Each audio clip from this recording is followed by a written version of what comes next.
Сіз табиғаттың ең қатыгез және ең салқынқанды аңшысы кім екенін білесіз бе?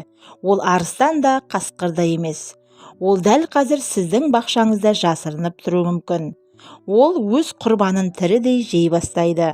Тіпті өз жұбайының басын шауып тастаудан да тайынбайды. Бүгін біз жануарлар шындығы арнасында Дәуіт жәндігінің қорқынышты әрі таңғажайып әлеміне үңілеміз. Дайын болыңыз, бұл ақпараттар сіздің ұйқыңызды қашыруы мүмкін. Сәлем достар. Дәуіт басын 180 градусқа бұралатын жалғыз жәндік. Оның екі үлкен көзінен бөлек маңдайында тағы үшінші кішкентай көзі бар. Ол арт жағында не болып жатқанын денесін қозғалтпай-ақ көре алады. Бұл оны мінсіз күзетші етеді. Күнәһар емес, қасапшы. Оның ағылшынша аты прайнинг мантис, мінәжат етуші деп аталады. Өйткені ол алдыңғы аяқтарын дұға етіп тұрғандай ұстайды. Бірақ бұл алдамшы көрініс. Шын мәнінде бұл позиция кез келген секундта шабуыл жасауға дайын тұрған өлім құшағы. Дәуіттің шабуылы сондай жылдам, оны адам көзімен көру мүмкін емес. Ол құрбанын секундтың 1/20 бөлігінде ұстап алады. Үлкен дәуіттер тек шыбын шіркеймен шектелмейді.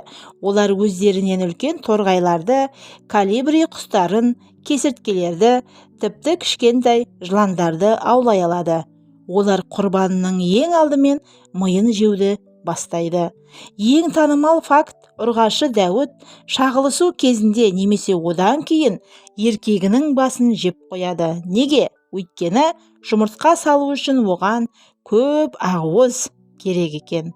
Еркек Дәуіт өзін болашақ ұрпақ үшін құрбан етеді десе де болады. Дәуіттер айналасындағы ортаға тез бейімделеді. Кейбіреулері гүлге, орхидея дәуіті, кейбірі құрғақ жапыраққа немесе жасыл шөпке ұқсап кетеді. Құрбаны оны гүл екен деп жақындағанда ажалға тап болады. Дәуіттің тек бір ғана құлағы бар және ол басында емес, ішінде, яғни кеудесінің астында орналасқан. Бұл құлақ оған жарғанаттардың ультра дыбысын естуге көмектеседі. Осылайша ол түнде жауларынан қаша алады екен. Дәуіттер жай ғана жәндік емес, олар табиғаттың нағыз инженерлері. Әлемде олардың 2400-ден астам түрі бар және әрқайсысы бір-біріне мүлдем ұқсамайды. Келіңіздер, ең ерекшеліктеріне тоқталайық. Орхидея дәуіті. Бұл жәндікті көргенде оны гүлдеп ойлап қаласыз. Оның денесі ақ және қызғылт түсті. Аяқтары гүлдің күлтесіне ұқсайды, ал гүлдің үстіне қонып қимылсыз тұрады. Аралар мен көбелектер шырын ішемін деп жатқанда, гүл кенеттен тіріліп, құрбанын бүріп әкетеді. Бұл табиғаттағы ең әдемі, бірақ ең қауіпті алдау. Елес дәуіті. Бұл түрі Мадагаскарда және Африкада кездеседі. Ол қурап қалған қоңыр жапыраққа айнымай ұқсайды. Оның басындағы ерекше өсіндісі оның тіпті қорқынышты етіп көрсетеді. Ол желмен бірге жапырақ құсап тербеліп тұрады, сондықтан оны жаулары мүлде байқамайды. Шайтан гүл дәуіті. Бұл дәуіттердің королі. Өте үлкен, ұзындығы 13 сантиметрге дейін жетеді. Шабуыл жасағанда алдыңғы аяқтарын жайып жібереді де үлкен гүлге ұқсап қалады. Бірақ оның түріне қарап, ежелгі адамдар оны басқа әлемнен келген мақұлық деп ойлаған. Енді өзіміздің туған өлкемізге, Қазақстанның кең даласы мен ауылдық жерлеріне оралайық. Ауылда жүргенде шөп арасынан немесе бақшадан жасыл немесе сұр түсті қимылсыз тұрған жәндікті көрген боларсыз. Бұл біздің өңірде ең көп таралған кәдімгі дәуіт. Түс өнері, яғни жасыл ма әлде қоңыр ма? Қазақстандағы дәуіттердің түсі олардың мекен ететін ортасына тікелей байланысты. Егер дәуіт қалың жасыл шөптің арасында өссе, ол ашық жасыл түске боялады екен. Ал егер ол күнге күйген құрғақ далада немесе тастақ жерде өссе, денесі жердің түсімен бірдей сұр, қоңырқай болып өзгереді. Бұл олардың хамелеондық қасиеті емес, олар дернәсіл кезінде соңғы рет түлегенде айналасындағы түске біржола бейімделіп алады. Дәуіт бақшаның досы әрі күзетшісі. Ауылдағы ағайын Дәуітті таптырмас көмекші дейді. Оны табиғи пестицид деп атасақ та болады. Неге? Өйткені ол бақшадағы зиянкестерді, шегірткелерді, биттерді және егінді құртатын басқа да жәндіктерді аяусыз қырады. Бір Дәуіт жаз бойы мыңдаған зиянкесті жоя алады. Сондықтан ауылда бұл жәндікті көрсеңіз, оған тиіспеңіз. Ол сіздің бақшаңызды күзетіп тұр. Дәуіттен біз неге қорқамыз? Қазақ халқында Дәуітті Богомол емес, Дәуіт немесе түйе азу деп те атайды. Оның азуы мен алдыңғы аяқтарының қаруынан сескенетініміз рас. Егер оны қолға алсаңыз, ол өзін қорғау үшін саусағыңызды тістеп алуы немесе тікенектермен сызып жіберуі мүмкін. Бірақ ол ешқашан адамнан бірінші болып шабуыл жасамайды және оның ешқандай уы жоқ.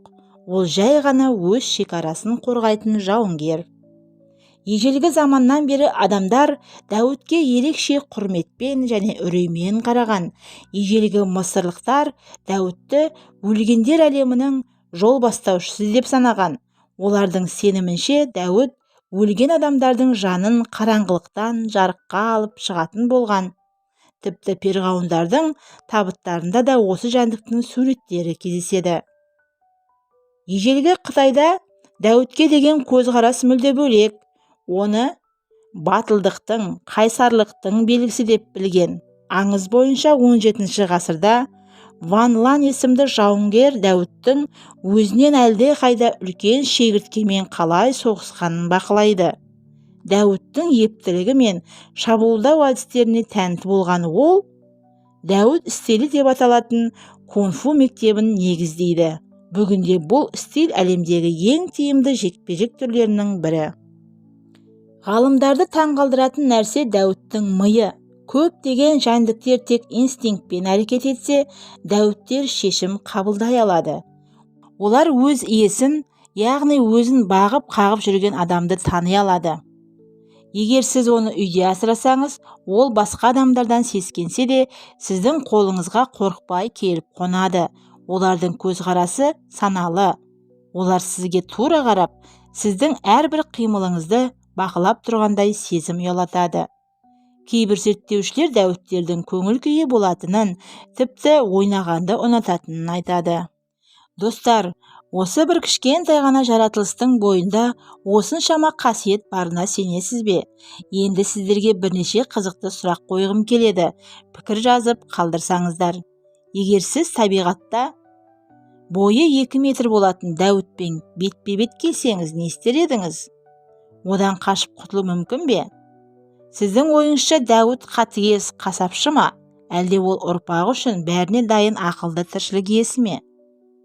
Егер үйіңізде экзотикалық жәндік асырау мүмкіндігі болса, Дәуітті таңдар ма едіңіз? Сіздердің жауаптарыңызды оқу мен үшін өте қызықты. Келесі шығарылымда қай жануар туралы білгіңіз келеді, жазып кетіңіздер. Бүгін біз жануарлар шындығы арнасында табиғаттың ең жұмбақ аңшысымен таныстық. Егер видео ұнаса, лайк басып, арнаға тіркелуді ұмытпаңыз. Біздің әлемде әлі де ашылмаған құпиялар көп. Келесіде кездескенше.